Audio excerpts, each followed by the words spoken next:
بسم اللہ الرحمن الرحیم۔ میرے چینل پر خوش آمدید۔ کہانی کا آغاز کرتے ہیں۔ بہت پرانے زمانے کا ذکر ہے۔ کسی ملک پر ایک بادشاہ کی حکومت تھی۔ اس کی ملکہ ایک نیک دل عورت تھی۔ وہ غریب لوگوں سے بہت محبت کرتی تھی اور ان کی مدد کرتی رہتی تھی، جس کی وجہ سے لوگ اسے دعائیں دیتے تھے۔ اللہ تعالیٰ نے انہیں ایک نہایت خوبصورت اور ہونہار بیٹے سے بھی نوازا تھا۔ ان کے بیٹے کا نام شہزادہ ولید تھا۔ شہزادہ ولید ایک تمیزدار بچہ تھا اور اپنے ماں باپ کی ہر بات مانتا تھا، جس کی وجہ سے بادشاہ سلامت اور ملکہ اس سے بہت محبت کرتے تھے۔ ایک روز ملکہ شہزادہ ولید کے ساتھ محل کی بالکونی میں بیٹھی باہر کا نظارہ کر رہی تھی۔ محل سے کچھ دور بہت رونق تھی۔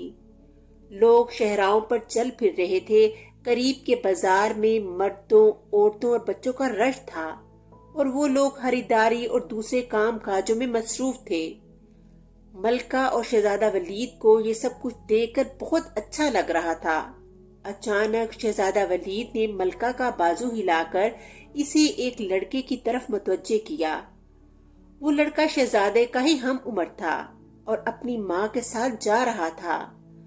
محل کے صدر دروازے پر وہ مچل رہا تھا، کیونکہ محل کا صدر دروازہ اس بالکونی کے بالکل نیچے تھا جس میں ملکہ اور شہزادہ بیٹھے ہوئے تھے۔ اس لیے انہیں ماں بیٹے کی باتوں کی آوازیں صاف سنائی دے رہی تھیں۔ لڑکا اپنی ماں سے کہہ رہا تھا، ماں ماں، کل شہزادے کی سالگرہ ہے، وعدہ کریں آپ مجھے بھی سالگرہ میں بھیجیں گی۔ اگر آپ نے وعدہ نہیں کیا تو میں گھر نہیں جاؤں گا۔ یہ کہہ کر وہ وہی زمین پر بیٹھ گیا۔ اس کی ماں نے کہا، ہم غریب لوگ ہیں، شہزادے کی سالگرہ میں ہمیں کون بلائے گا؟ بیٹا ضد مت کرو اور گھر چلو، تمہارا باپ کام پر سے آتا ہوگا، مجھے کھانا پکانے میں دیر ہو جائے گی۔ لڑکے نے یہ سنا تو مایوسی سے ایک نظر محل پر ڈالی اور خاموشی سے ماں کے ساتھ چل پڑا۔ شہزادہ ولید نے کہا، امی حضور، اس لڑکے کا کتنا دل چاہ رہا ہے کہ وہ میری سالگرہ میں شرکت کرے۔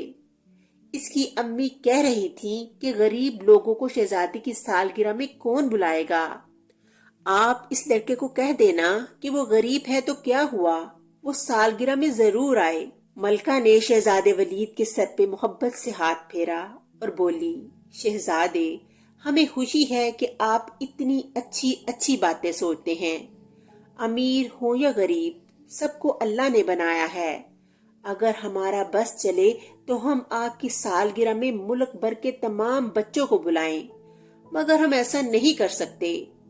یہ کہہ کر ملکہ نے ایک غلام کو اشارہ کیا اور اس سے بولی، تم جلدی سے اس عورت اور لڑکے کے پیچھے جاؤ اور خاموشی سے پتہ کر کے آؤ کہ وہ لوگ کہاں رہتے ہیں۔ ملکہ کا حکم پا کر غلام فوراً روانہ ہو گیا اور تھوڑی دیر بعد پوری معلومات لے کر آ گیا۔ اگلے روز اس غریب عورت کے گھر پر شاہی بگی آ کر رکی۔ اس عورت کا شوہر کام پر گیا ہوا تھا۔ 2 کنیزیں بگی سے اتر کر گھر میں گئیں۔ ان میں سے ایک کنیز نے لڑکے کی ماں کو بتایا کہ ملکہ صاحبہ نے یہ کہلا کر بھیجا ہے کہ وہ عورت اور اس کا لڑکا شہزادے کی سالگرہ کی تقریب میں شرکت کرے۔ کنیزیں اپنے ساتھ ایک بڑا سا تھال بھی لے کر آئی تھیں، جس پر ایک ریشمی کپڑا پڑا ہوا تھا۔ وہ تھال انہوں نے اس غریب عورت کے حوالے کیا اور چلی گئیں۔ وہ عورت بہت خوش تھی۔ اس کے بیٹے کی خواہش پوری ہو گئی تھی۔ اس نے بیٹے کو بھی اس بارے میں بتایا تو وہ بھی بہت خوش ہوا۔ تھال میں اس عورت کے بیٹے کے لیے زرق برق خوبصورت کپڑے تھے، سنہری شیروانی اور چاندی کے رنگ کا ریشمی پاجامہ، ساتھ میں کامدار ٹوپی اور جوتے بھی تھے۔ اس کے علاوہ مخمل کے کپڑے کی ایک تھیلی بھی تھی جس میں اشرفیاں تھیں۔ وہ عورت ملکہ کو دعائیں دینے لگی۔ وہ سمجھ گئی تھی کہ کل شام ملکہ نے ان دونوں کی باتیں سن لی تھیں۔ اس کے بیٹے نے سب چیزیں دیکھ کر کہا، ہماری ملکہ صاحبہ کتنی اچھی ہیں، وہ ہمارا کتنا خیال رکھتی ہیں۔